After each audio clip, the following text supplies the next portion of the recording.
现在来到的呢，就是网红的打卡点——旋转通道、旋转楼梯。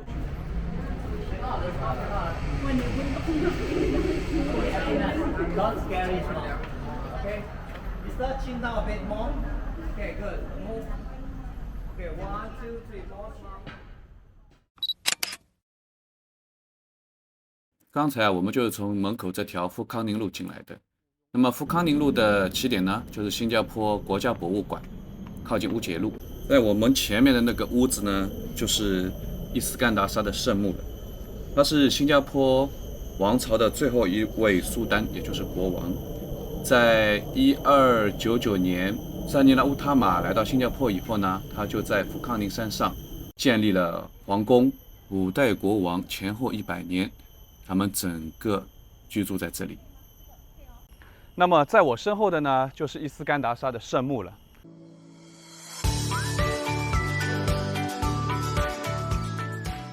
这个石台一般被叫作为克拉玛。克拉玛在马来语里面的意思呢，就是神圣的地方。那么人们相信呢，到这儿可以祈求心愿。传统上呢，克拉玛也是安葬马来领袖的墓地。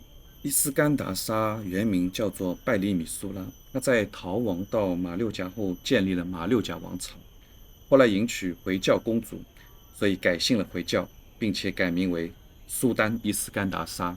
那么被称为皇家山呢，我们都可以理解，因为它是国王皇宫的所在地。为什么要被称为净山呢？是因为这座山是象征佛教中的梅鲁山，也就是佛教里和印度教里面众神的所在。所以一般性的民众呢是不可以踏入到神的领地里面，所以它被叫做净山。那么当来佛寺来了以后呢，他要召集人们来开拓这边山，因为在1399年的时候，伊斯干达沙就逃到了马六甲，建立了马六甲王朝。那这边整个新加坡淡马锡呢，那时候就开始荒废了。从1398年以后，一直到来佛寺来开埠新加坡这一段时间，整个福康宁山上是没有人居住的。所以来佛寺来了以后呢，他想要找人来开荒整个福康宁山，然后把它打造成一个军事堡垒和英国人居住的地方。当时山脚下的民众没有人敢上来，因为他们还是觉得这是一个神圣的地方，这是一个神和皇族人才可以上来的地方。这里是考古遗址，也叫做工匠花园。那么考古学家呢，在1984年的时候，在这个地方进行研究，他们重新整理了新加坡的历史资料，数以千计的14世纪的遗物被发现，而且有证据显示呢，宫廷技工曾经在这个地方制造玻璃和金饰。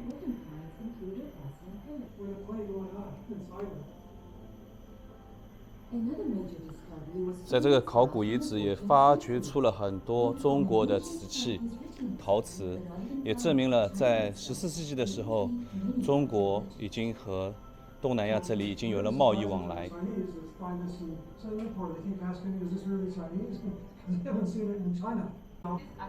绿瓷、白瓷。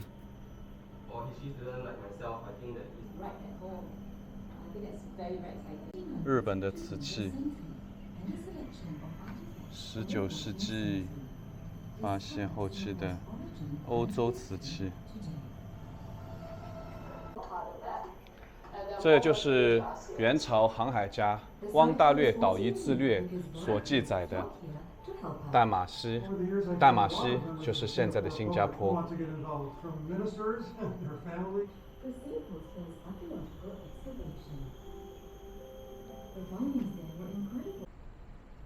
这里是赞河，因为之前疫情到现在，所以赞河它只是在礼拜5、礼拜6和礼拜天以及公众假期才可以对公众开放、对外开放。那么赞河呢，其实是英军在福康宁山建的一个掩体，建在山体里面的。它也是2战期间是英军最大的地下指挥中心。这个地下建筑物可以抵御轰炸，而且呢，它里面空气循环是流通的，它里面有22个房间。那么它经过全面整修以后呢，这个现在已经是成为展览馆了。馆内呢有许多物件，有无线电话啊、桌椅啊、电灯都是原来的，保留的原来的东西。还有里面的各个房间是展现了原来原始的面貌，有通讯室、休息室、密码室，还有就是指挥中心。这个小通道上去的呢，就是一个叫做突击口。那么里面呢就是山上的一个堡垒。这突击口的作用呢，就是万一整个山被包围了以后呢，偷偷的从这种小门里面出来，来反包围敌人。那么整个福康宁呢，至少有3道这样的暗门。在这个地下的战壕里面，还有一件最重要的事，就是1942年，英军决定向日本投降。1942年2月15号，白思华将军就在这里，这在大英历史上也是属于绝对羞辱的事情。顺便也给大家说一下，来福康宁山这边游玩，如果要上洗手间呢，这个洗手间呢，也就是在战壕这边，在福康宁的中心。这里面呢，现在是一个展览馆。最早的时候呢是英军的军营，后来新加坡建国以后呢，就是新加坡武装部队也接管过。现在是成为一个历史展览馆。我们进去看一下。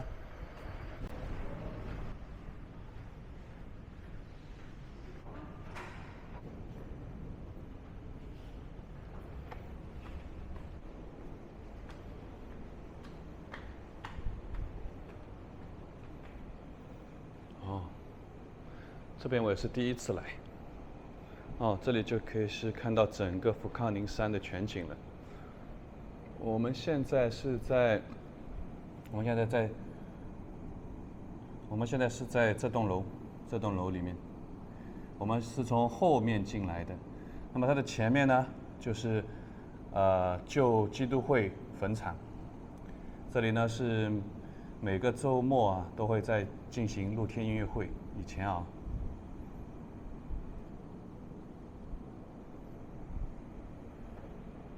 好像还没有完全弄好，都是空的。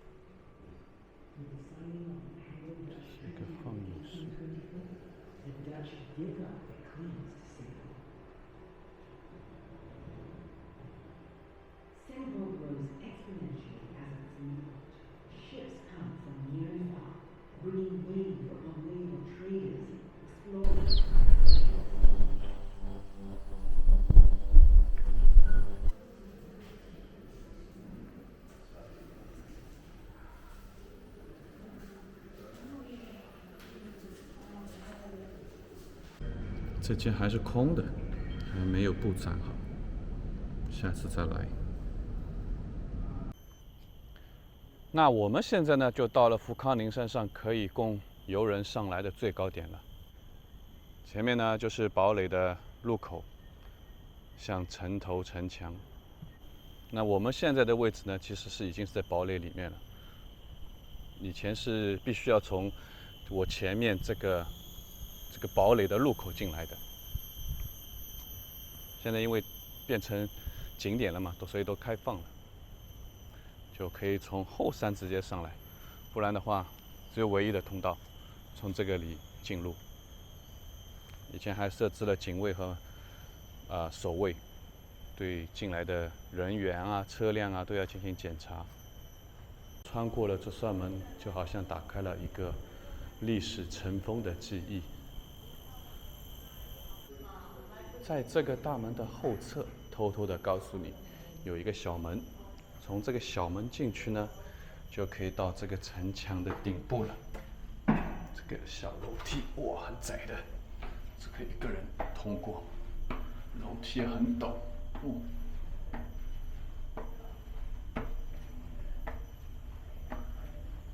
过那些拍的美剧什么的吗？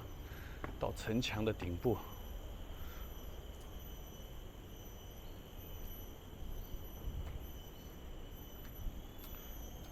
那这边呢，就是以前从山下上来要进入到山顶的城堡堡垒里面了。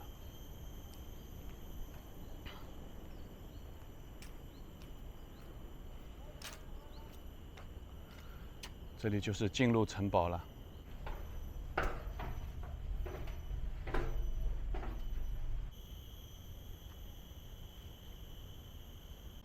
大家看到我身后的这门大炮了吗？在福康宁山上有很多尊这样的大炮，它叫为9磅大炮。这个地方就是刚才我们看到的那个城门，这就是当初那个炮台所架的位置，看到吗？这个大炮，对着就是新加坡河口外面。如果有从海上来侵犯的敌人的话，它这边就可以进行反制了。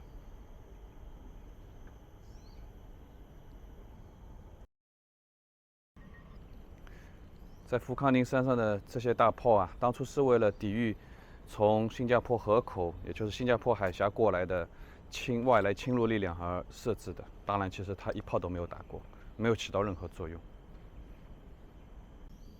那现在这些大炮呢，就作为景点，作为摆设，供大家参观、回忆。从9磅大炮走过来，我们往上面看，围墙围起来的。铁丝网围起来的，就是以前的福康宁蓄水池，现在是作为一个军事基地保护起来。为什么呢？它上面还是蓄水池，它这个水是供哪里用呢？告诉你，它是供总统府使用的，所以它是经严加保护起来。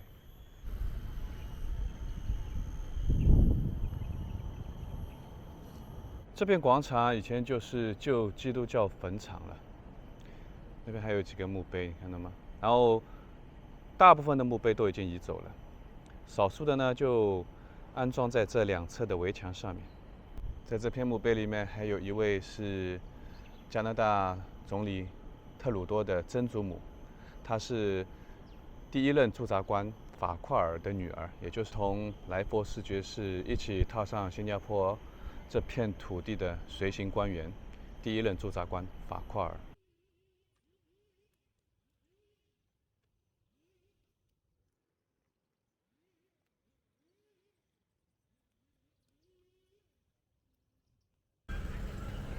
找到了，就是这一块墓碑，就是特鲁多的曾祖母，也是长眠于此。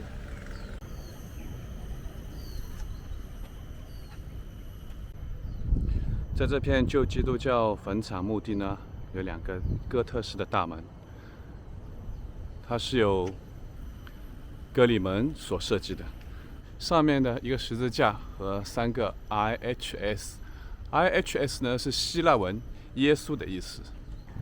格里门呢，在新加坡整个发展史上，也是一位举足轻重的人物。他所设计了非常多的建筑作品，包括前国会大厦、赞美广场等等，都是他设计的。而且呢，新加坡还有一条街叫做格里门街，就是为了专门纪念他的。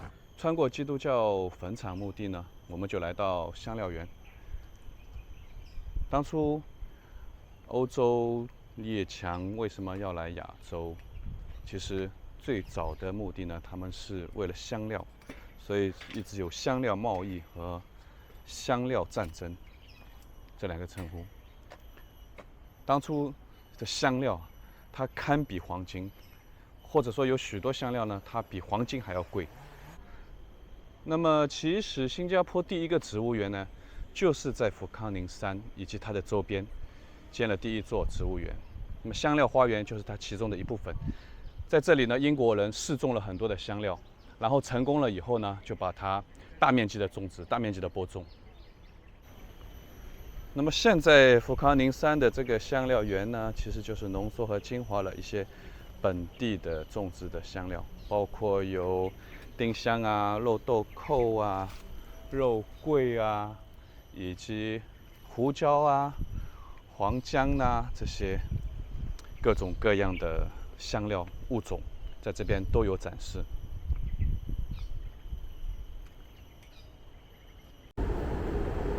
我们现在到的位置就是来佛寺花园，也就是以前来佛寺在富康宁山上的一个住所以及兵营的所在地。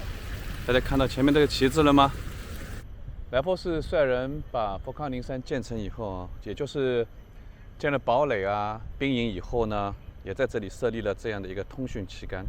主要是那时候就没有电话嘛，那么一旦有外国的船只抵达港口，或者有其他的事情，这里的工作人员或者军人就会把不同颜色或者不同讯息的旗子升上去，通知山下的人。那不同的旗子是代表着不同的消息。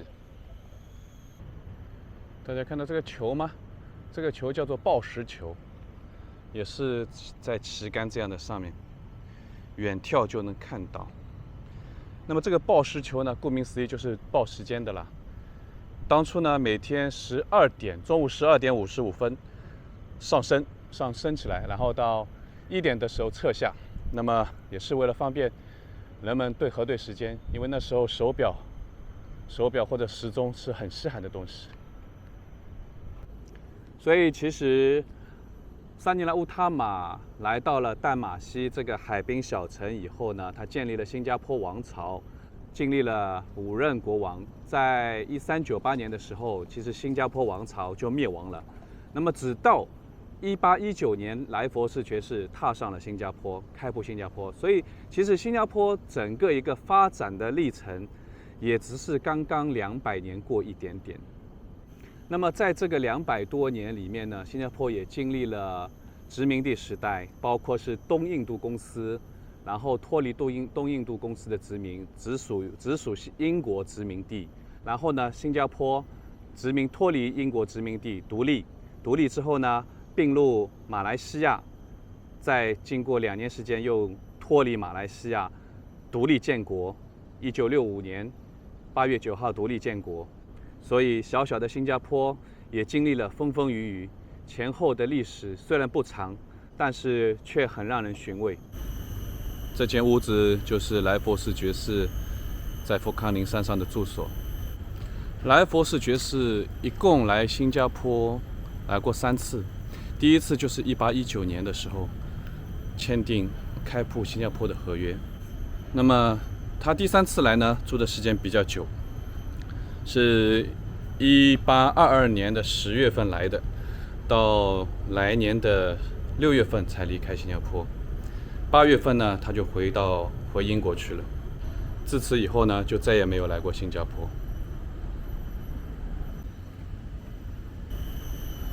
这个就是旧时的灯塔啦。后来福尔顿堡垒建成以后呢，这个灯塔就不用了，就由福尔顿堡垒上的灯塔来指引船只进出港口的航向。这座花园叫做桑尼拉乌塔玛花园。这扇门是不是让你想起了巴厘岛的某一种风景？所以这个花园也是一个非常好的打卡的地方，可以拍出很多美照。